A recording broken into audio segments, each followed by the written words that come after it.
నేపాల్ నూతన ప్రధాని సుశీల్ కర్కే గారు కొన్ని సంచలనమైనటువంటి వ్యాఖ్యలు చేశారు. అదేంటంటే ఈ ఉద్యమంలో చనిపోయినటువంటి వారు ఎవరైతే ఉన్నారో వాళ్ళందరినీ అమరలుగా గుర్తిస్తామని ఒకవైపు చెబుతూనే మరొక వైపు ఎవరైతే ప్రభుత్వ ఆస్తులు, ప్రైవేట్ ఆస్తులు నిప్పు పెట్టి ధ్వంసం చేశారో, అలాగే మరికొన్ని రకాలుగా ధ్వంసం చేశారో వీళ్ళందరిపై కూడా యాక్షన్ తీసుకుంటాం, వీళ్ళందరినీ కనుక్కొని ఖచ్చితమైనటువంటివి, కఠినమైనటువంటివి శిక్షలు పడేలా చూస్తానంటూ ఆవిడైతే ఈ వ్యాఖ్యలు చేశారు. మరి చేసింది ఎవరు?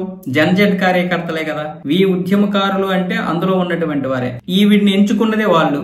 కాబట్టి ఇప్పుడు ఈ యొక్క మాటలు అనేది ఇప్పుడు నేపాల్లో ఒక సంచలనంగా మారే చాలా వైరల్ అవుతున్నాయి. అయితే ఇప్పుడు ఈ జనజెట్ కార్యకర్తలు చెబుతున్న మాట ఏంటంటే, మేము అంత దారుణంగా నాశనం చేయలేదు, ఈ పేరుతో చాలా మంది వేరే వేరే వాళ్ళ మీద కక్షలుండి ఆ విధంగా నిప్పు పెట్టేశారని కొంతమంది చెబుతున్నారు. అంటే ఇప్పుడు హోటల్స్ కి కొన్నింటికి నిప్పులు పెట్టేశారు, నిప్పు పెట్టేసి మొత్తం మంటల్లో కాలిపోయేలా చేశారు. మన భారతీయురాలు కూడా ఒకరు చనిపోయారు. అంటే అందులో 34 మందిలో మనవారు కూడా ఒకరున్నారు.